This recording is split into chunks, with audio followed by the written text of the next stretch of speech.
It's the Fellowship of the Geek Show, a weekly podcast about comics, the comic book industry, and other geek pop culture. Music courtesy of Manny the Martyr. And now, on with the show!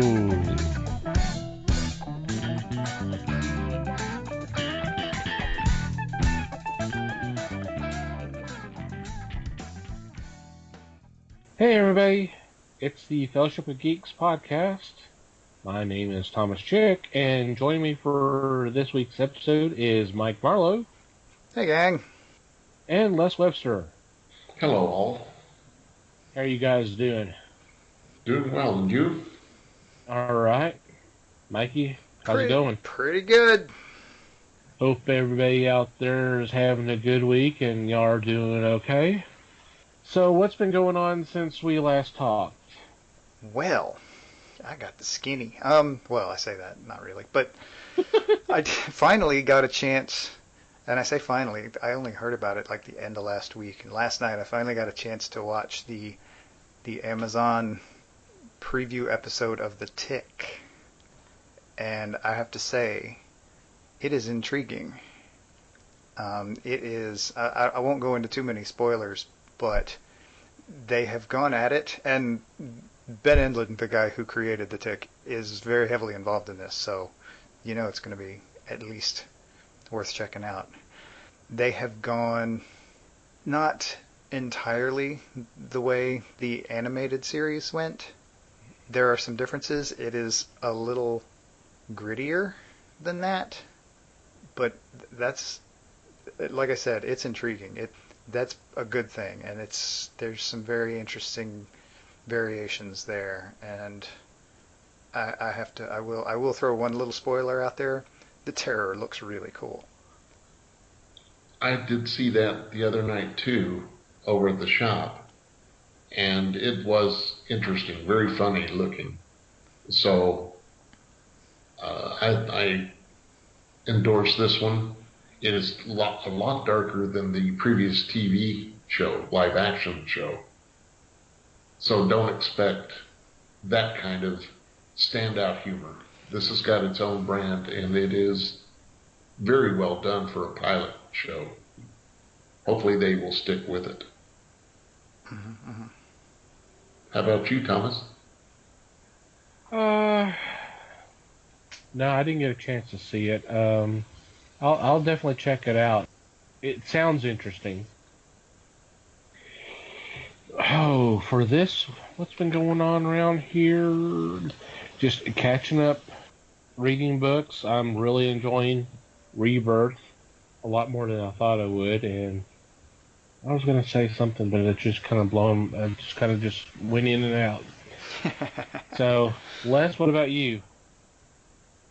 I've got kind of like got a big bag of nothing. Woohoo! Gosh, you guys are boring. Weekend. Holy cow. I know. Hey, people come to me so they can go to sleep.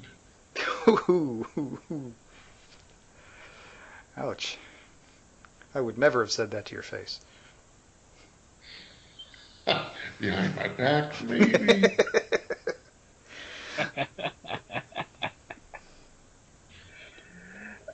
Yeah, it's been kind of a, for me, this week's been kind of a little bit more labor intensive, working on this, that, and the other, so I hadn't really had too much time to do some fun stuff, so hopefully things will be better next week. Let's go ahead and get into our topic for the show. Mikey brought this up, so blame him. He asked the question, why are superhero comics so popular?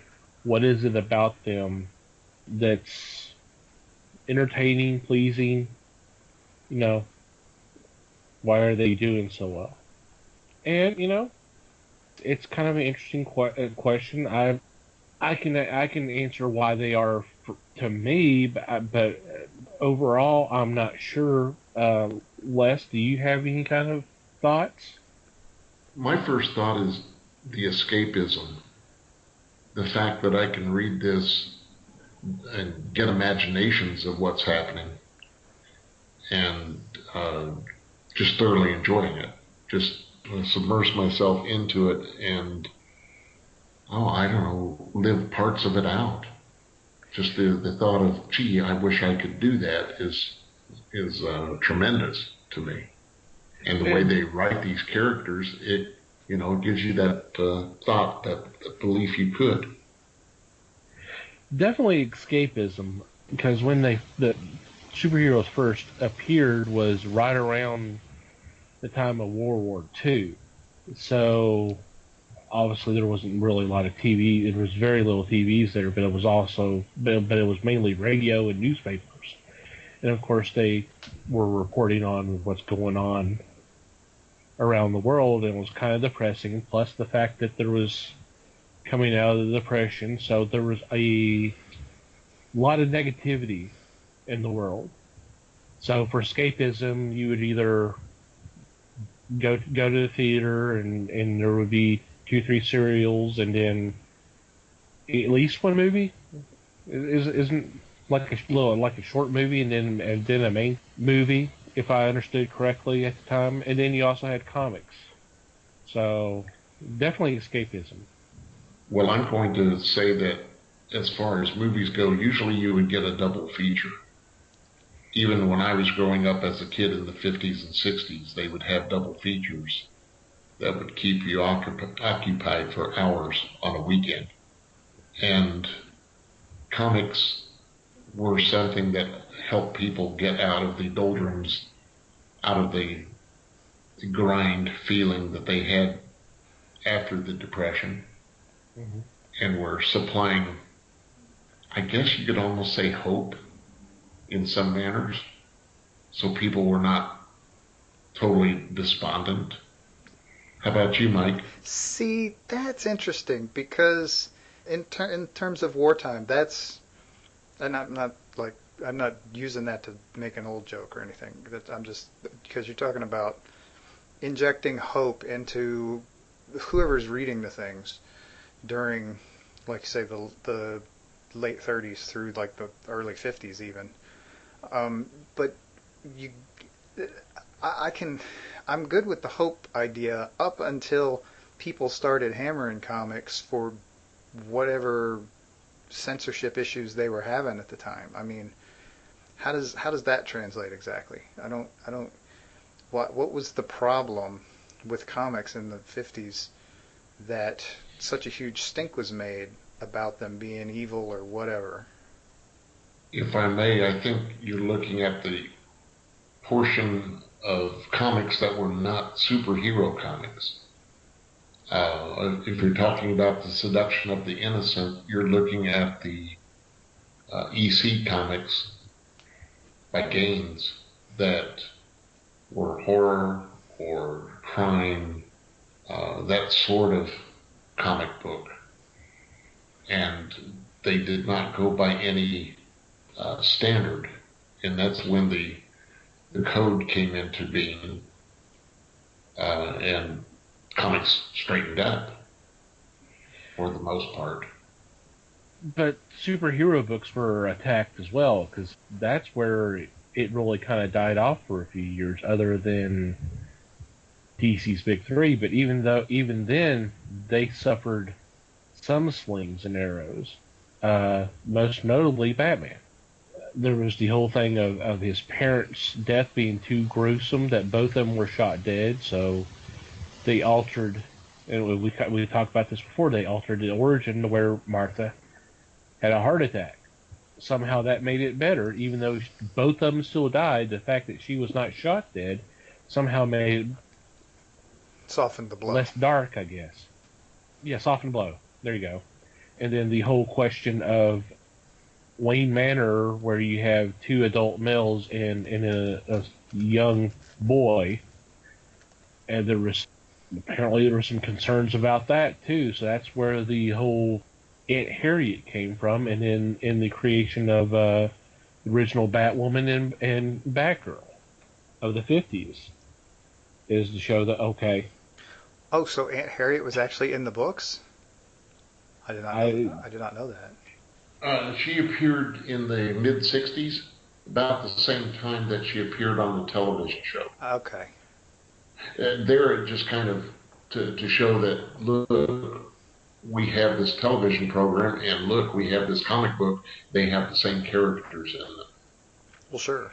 Something that some of the movies today don't even recognize, and which is a sad case. But definitely the addition of Batwoman and Batgirl was trying to soften that blow, or whatever implications some people were trying to make at the time, especially Frederick Wortham, right?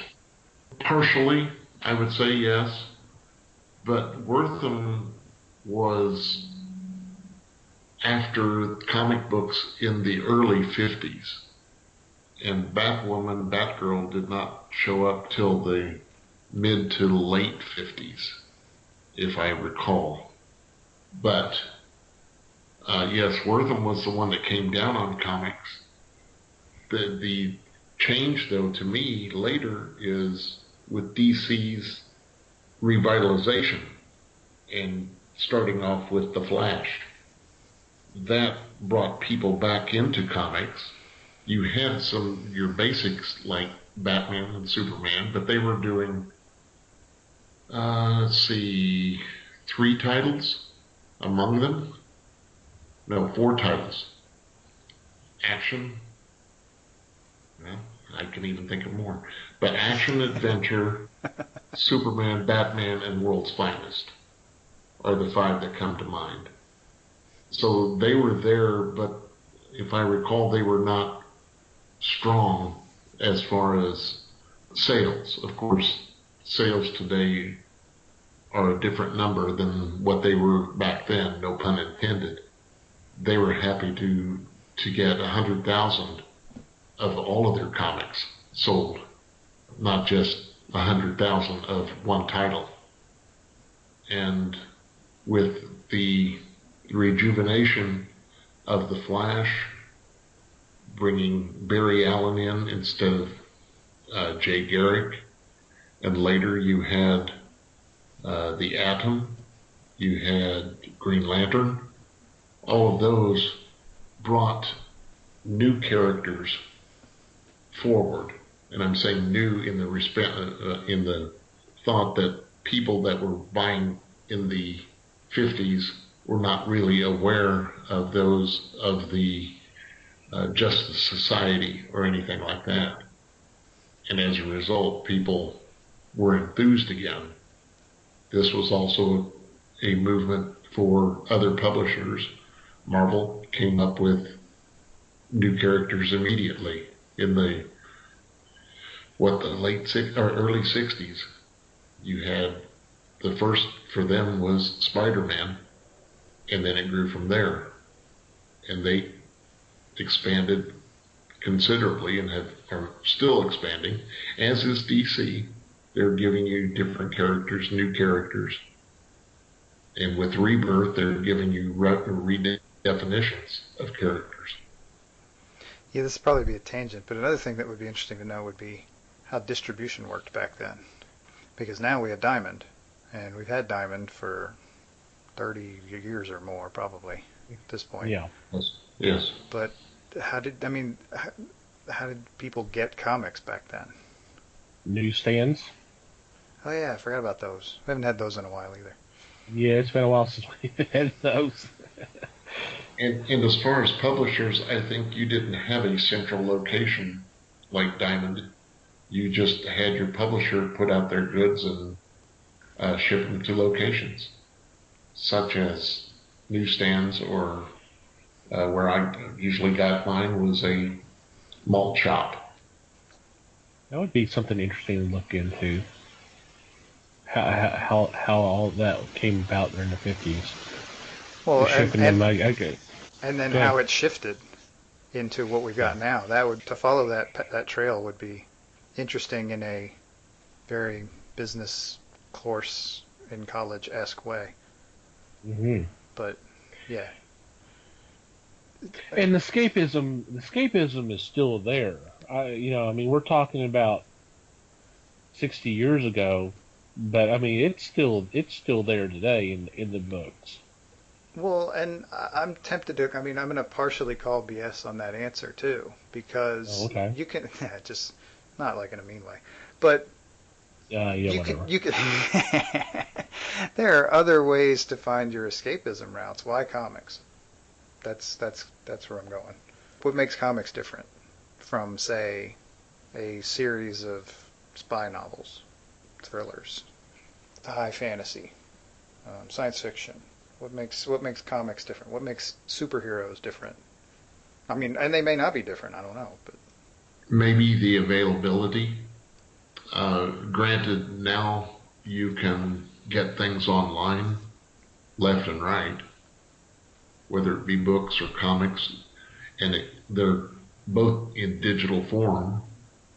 But I think that at times, I think that perhaps we are a little lazy, just a little. and rather than pick up a novel or pick up an ebook, we turn to a comic for the escapism. And sometimes, well, as we've seen, we've even noted that some novels become comic books, And vice versa. and vice versa. You see, the thing I think is fun there is, and again, bit of a tangent. I have heard recently a couple of rumblings out there about how the kind of serialized format of comics may be losing the interest of the readership. People are starting to be more apt to wait for the trade because that way they get the whole story all at once. I agree, and I think that a collector would want each and every issue, yet people are happy with having a trade, and that's all well and good. You get the same story. You more than likely get everything that was in the comics, and in some cases they'll give you a little extra. We discussed that with like the Atomic Robo collections.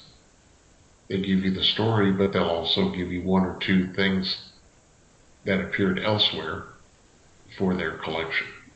And people are happy with collections. Getting back to superheroes, though, I think, well, when I was growing up, one of the most popular television shows was The Adventures of Superman. That put the character out in front of people, and I think that boosted their sales.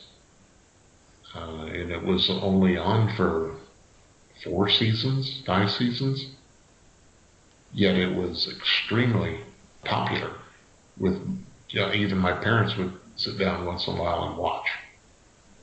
So I think that superheroes, well, for one thing, I think they're going to be around forever because it's two different things. And I'm not trying to make light of it, but they're heroes, for one. And they do it with powers that I don't have. So it always fascinates me when they write a really good story where I have to figure out something to get to the end. Those are the kind of stories that I love, and I find those in the superhero books. Well, let me ask you this. This is not to make light in any way, but what's the difference between what Superman does and how Superman appeals to that, I don't know, sense of wonder, if nothing else? How is that different from Star Trek, which has a bunch of people who also can do things that we can't do, like shoot laser beams and fly through space and heal people pretty miraculously and have the same kind of stories? I mean, what's the difference? I see them both as heroes. The Star Trek crew is a band of heroes. The Justice League is a band of heroes. Fantastic Four is a band of heroes. Now, if you turn around and say, well, one group's in space, okay, Star Trek happens in space, but so it is more, it leans more toward science than a superhero brand. Yet, the Star Trek comic books are still popular.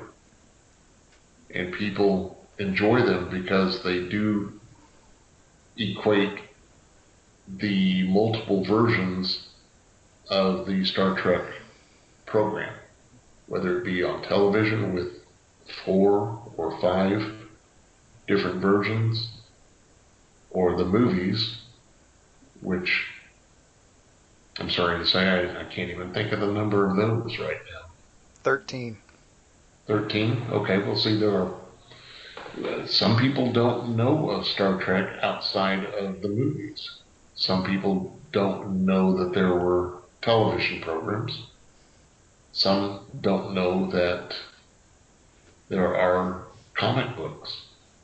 It's one of those Venn diagrams where you're seeing 3 circles and you're going, oh, okay, here's that one core group that knows that they appear in all these different versions, whether it be movies, television, animated, comic book, novel, whatever form. But I consider them heroes. I don't know that I would consider them superheroes, though, because to me, superheroes means that you have an ability that a normal person doesn't. So the distinction is that one is technically achievable through technology and the other one is something that Superman just can do. Yes. Despite and there can be explanations for it. It's still he does this thing. You can shoot him and it just bounces off. Yes. See, and for my money, that's where we get into an interesting, I don't want to say conundrum, but I can't think of a better word off the top of my head. With that is Iron Man. I mean, everything Iron Man can do is based on technology. It's not necessarily anything that Tony Stark can do himself. He's just really good at making gadgets that do things. And so, I mean, I'm trying to rationalize inside my head what the difference is. There's a middle ground there, that Iron Man fits into the middle ground between Superman and Star Trek.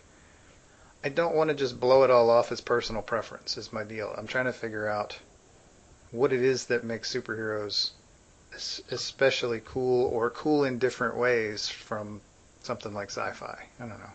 Maybe I'm just overthinking it, but that's not unusual either. Well, let me ask you this, Mike. Is Batman a superhero? I don't know. Is he? I don't believe he is. I think it depends on who you ask, but I think he's certainly a popular character. Whether he can be defined as a superhero, he is, to me, one of the bases for Iron Man. The gadgetry. And I'm looking past the Batman 66 Bat Shark repellent.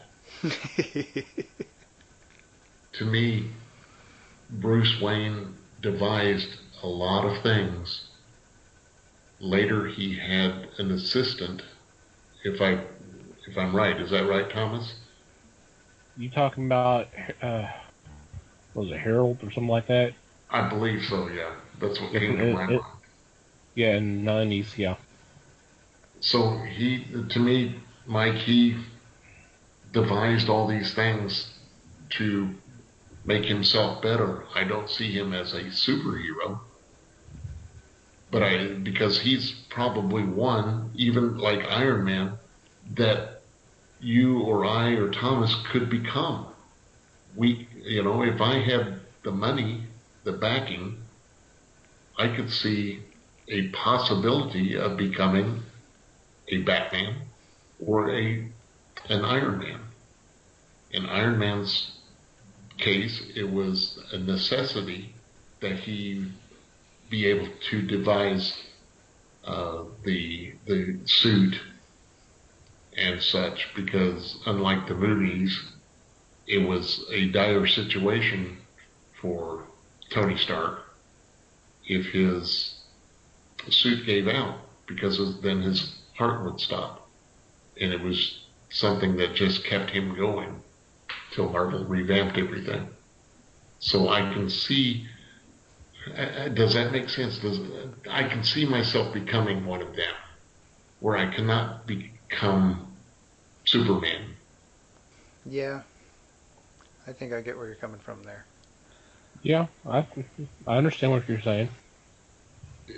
But Thomas, does that make it more interesting to us that somebody has a superpower and is able to do these things? Is that what makes us enjoy them more? Is that what makes them popular? I don't know if it's just them having the abilities.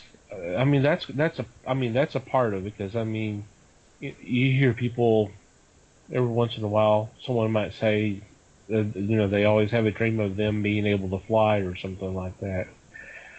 I think what makes them also enjoyable is how they use it to try to help people who need help. Now, granted, that can happen in regular books too, or sci-fi or whatever.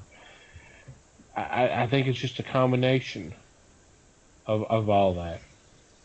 I mean, am I wrong there? I'm going to let Mike answer that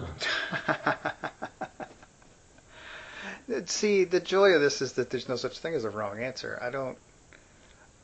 It's one of those, I'm asking these really weird, vague questions in the hopes of stumbling across something cultural, in the hopes of spotting something cultural behind the personal stories. And I mean, I don't know. I'm not entirely optimistic that that's going to really happen, but it's just, part of where I come from out of this is that I have read superhero comics too, and I have to admit I have gotten a little, I don't want to say jaded. That seems like a strong term, but they don't appeal to me as much anymore as they used to, and I don't know, in a way, sort of trying to figure out why. I get why they've gotten to be as popular as they have recently, and I think a lot of that has to do with movie making technology. I mean, we're just at the point where CG is good enough that we can finally pull this off without really killing ourselves, without really shooting a guy in a Spider-Man suit across a street to another building or whatever. Some of the trickery gets with a Batman. You can get away with that stuff because he's using tools to do most of what he's doing anyway. But with Superman, Spider-Man, Green Lantern, guys like that, you're going to lean on CG pretty hard.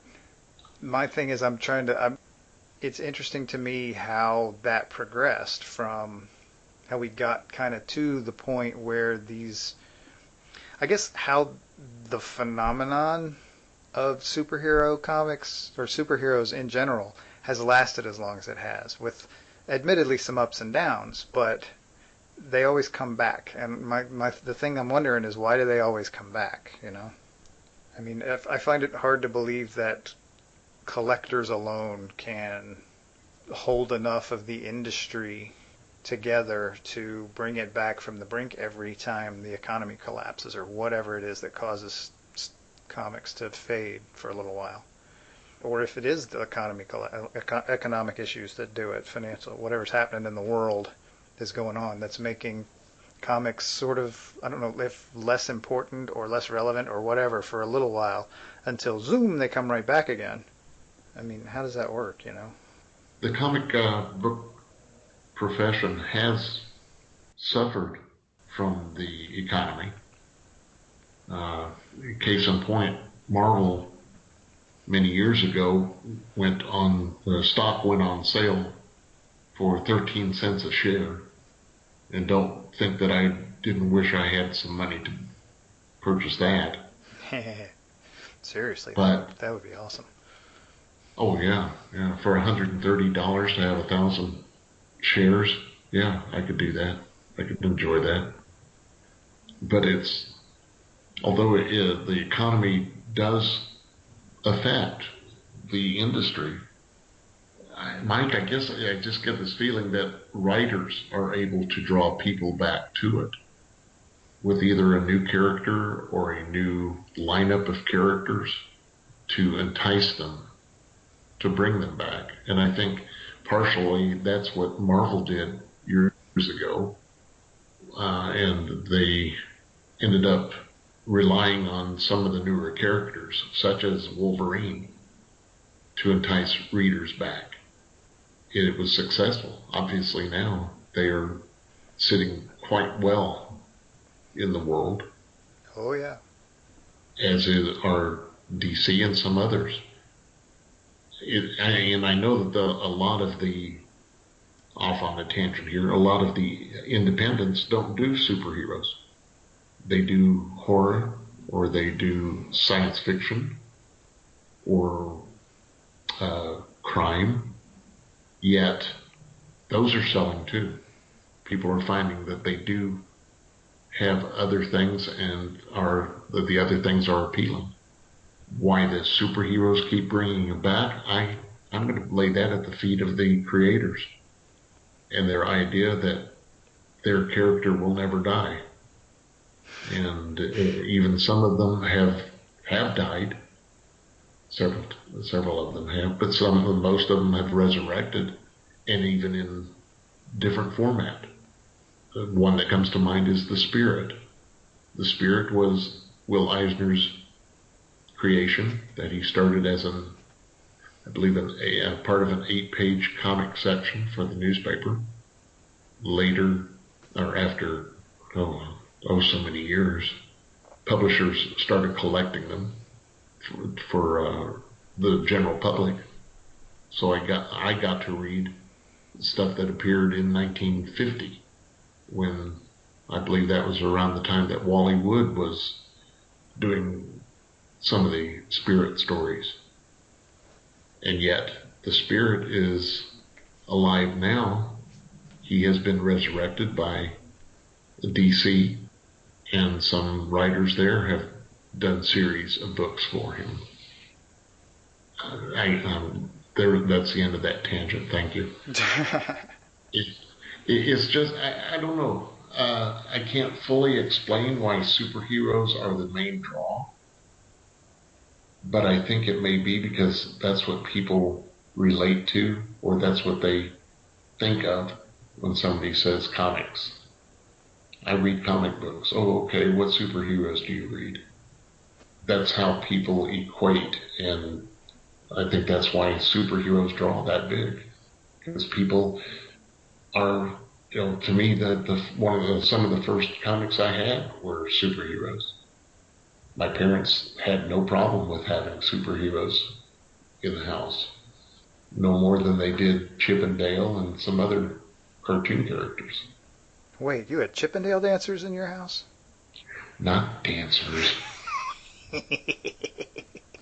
Wow. That hurt. You noticed I didn't say anything, but it doesn't mean I didn't think it. Now we know how Les worked his way through college. I'm just saying. Now we know that what parts are going to be edited. Oh, when have you ever known me to edit out a joke? Come on. And so, hopefully I've given you some idea. I don't know for sure. Well, see, part of my deal, well, I don't know if this was conscious or not. It may have been unconscious. But part of my deal was we've made jokes for a few weeks running now about how we've solved everything. And I think part of the jerk in the back of my head decided, let's throw out a topic that's not going to solve a damn thing. But if we've done our jobs, maybe we've started sparking questions in people's brains and made people curious. Hopefully enlightened them. At least shown them that there is a light. I think Yes. I think people are as usually it works out, going to have to figure out how to turn the light on for themselves. But, yeah, we do what we can. Hopefully it both makes them expound and expand. Yeah. Cool. Any final thoughts before we decide to move on and do our picks? I think we've done enough I'm damage about here. talked out. I think so too. We made Les talk a lot. Mm-hmm. So when we come back, we'll do our picks.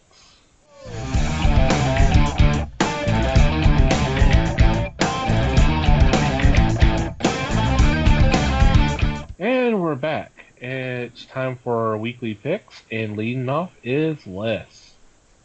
First one I'm looking at is from IDW.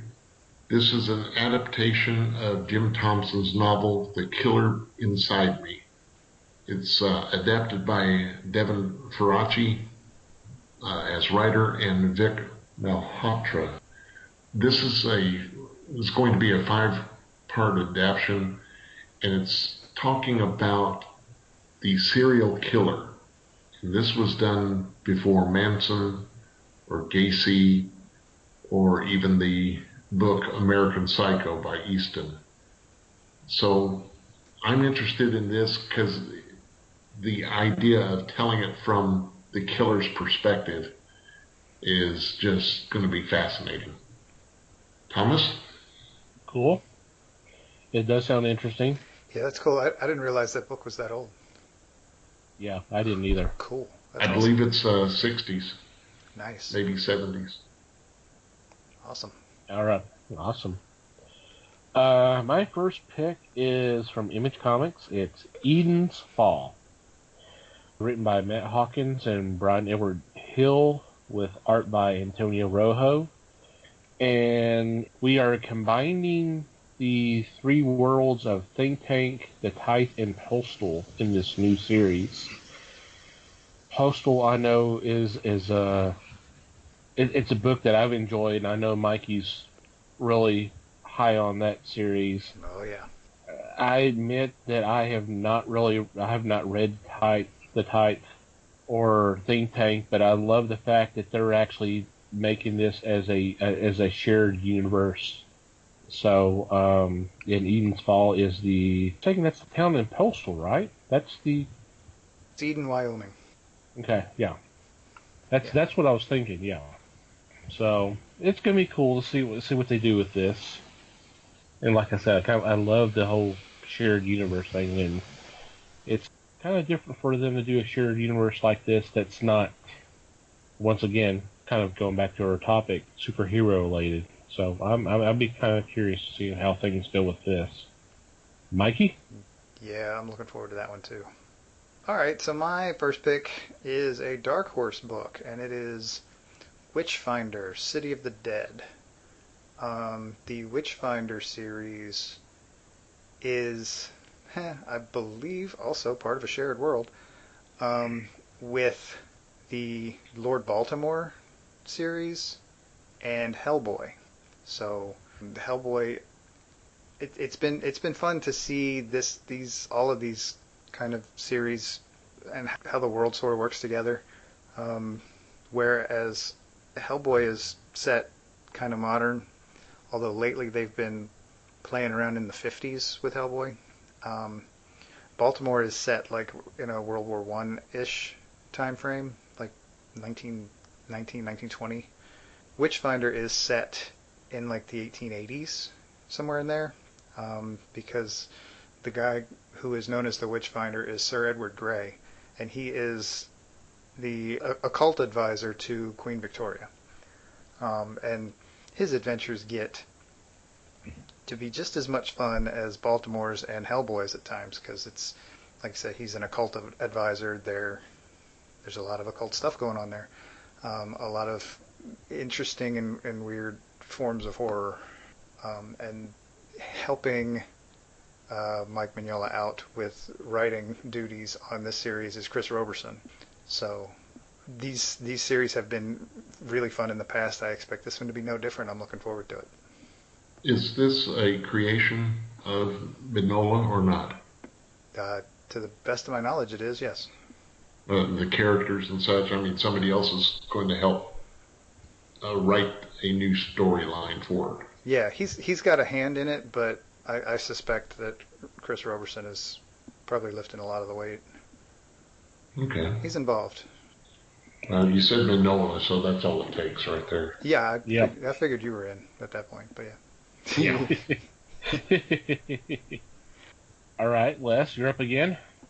Okay, I'm going to follow a dark horse with a dark horse, but this one's a little lighter.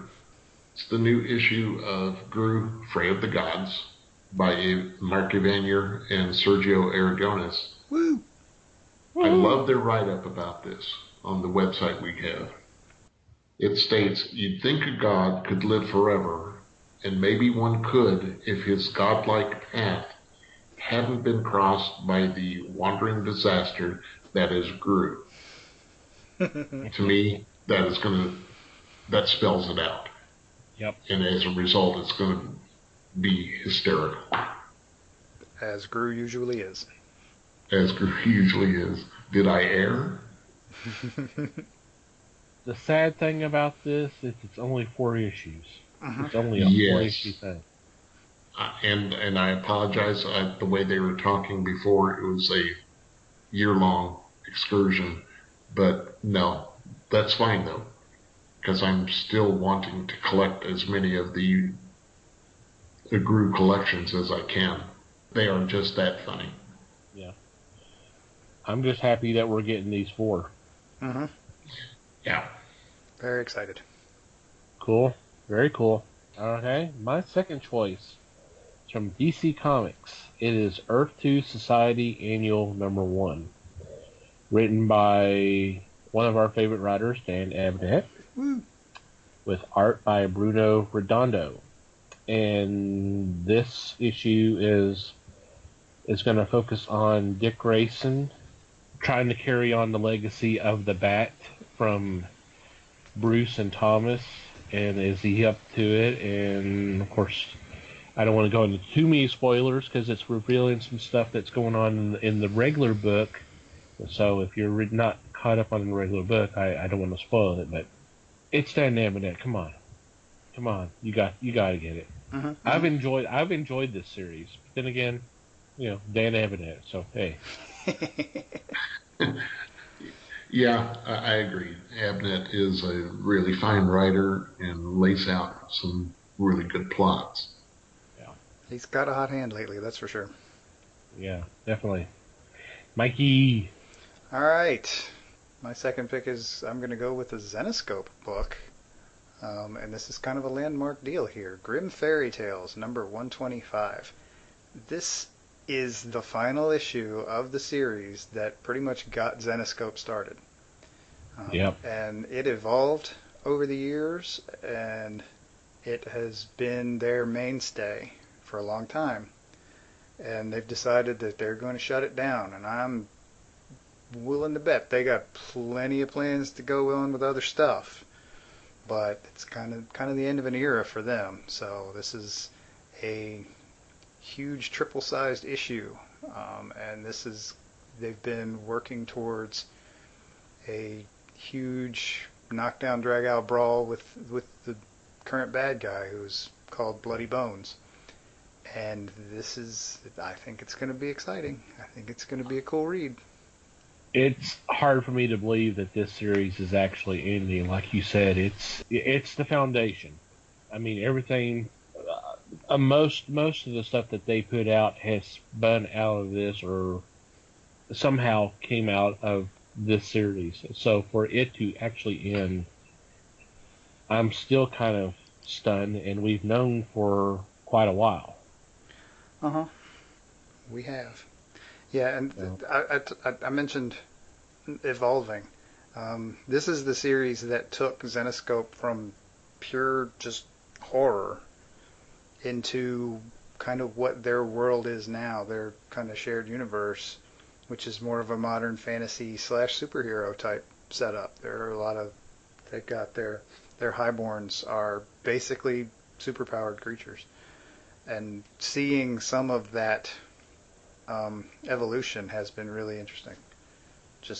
Even from a appreciating the writing standpoint, to see how they've taken it from just pure episodic horror to this shared world of what I mean. There's still horror elements, of course, but there's also lots of magic and like dimensional travel and people who are just superheroes, basically. It's been a cool run. It's been a cool ride. Yep, definitely. Who is the writing team on this? Pat Shand is writing this one. Okay. And Chris Johnson is the illustrator. Does sound like fun. Great choices all around, as usual. Any final thoughts before we wrap things up this week? I've got one additional shout out. Okay. For a publication, another one by Dark Horse, called Children of Lovecraft. This is an anthology of stories inspired by the Lovecraft creatures and mythos. The important thing to note on this, that it is prose by various writers rather than a comic book itself. So I'm kind of interested to just see how people are accepting Lovecraft and how they're going to shift him or shift his characters and apply them to their own stories. And possibly bring some of them into the modern day, and there's all kinds of different ways they can go with that stuff. Yeah. Yes, sir. Ought to be cool. I got kind of a honorable mention as well. Okay.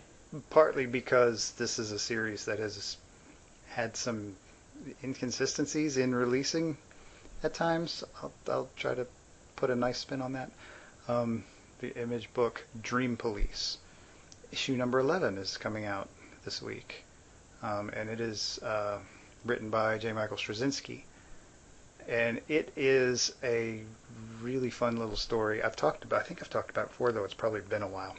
It's set in the dream world. Basically, there's a world where people go when they dream. And there are a handful of people who are basically in charge of keeping things running, and they're known as the Dream Police. And so because they're called the Dream Police, they kind of manifest as cops. And so it's sort of an interesting twist on a cop story, although where the direction they're going is more than a cop story, I'll just say. I don't want to spoil too much. It's a lot of fun, and you should definitely pick it up. Cool. Dream Police. Yeah, that's a series I hadn't thought about in a while. Yeah, it's like I said, they've had some difficulties. I think that they've only put out like 2 issues in the last year, and so I'm hoping they can find their stride and keep it coming. Yeah. All right. Anything else before we wrap things up? I'm good here. I think that's it. Okay. First off, I want to shout out the awesome guys, Manny the Martyr, for allowing us to use their awesome music as our credits. Thank you guys. Y'all rock. Of course, that sounds stupid, but hey. Hey, there's nothing wrong with a good pun.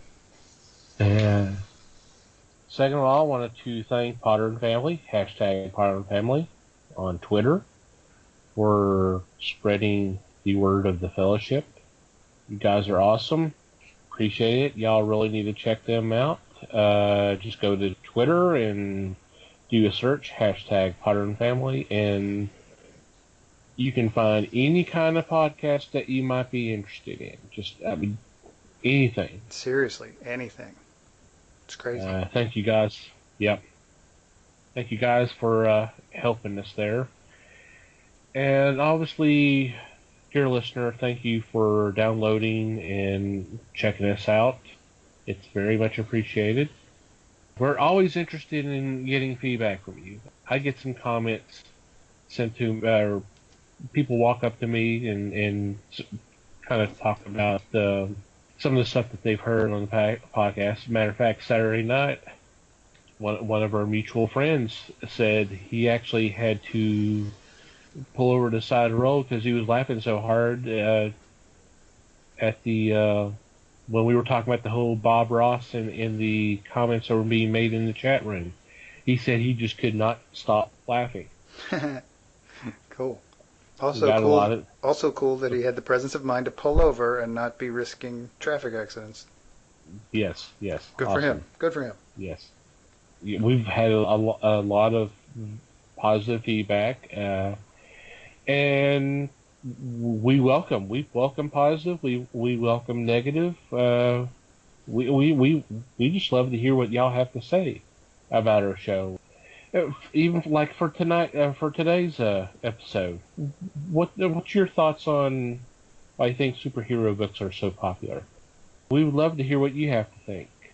You can always contact us either to go to the website www.thefellowshipofthegeeks.net. There's a contact us page.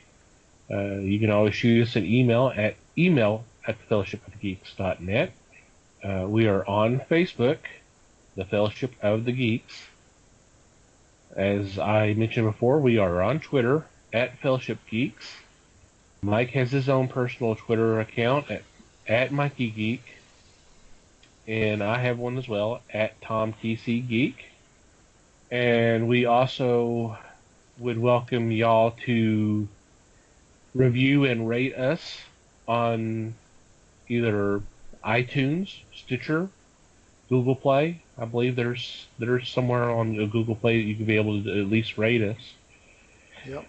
However you pull us down, there's bound to be some sort of rating system. Throw us up a rating, preferably a high rating. But whatever. It's all good. Anything else? Did I forget anything? Not that I can recall. Not that I know of. I think you caught it all. Thanks, everybody. Awesome. Yes, definitely thank y'all. So, I guess that's it. So, once again, listeners, thank you very much for downloading and checking us out. Until next time, y'all take care. Read more comics and support your local stores.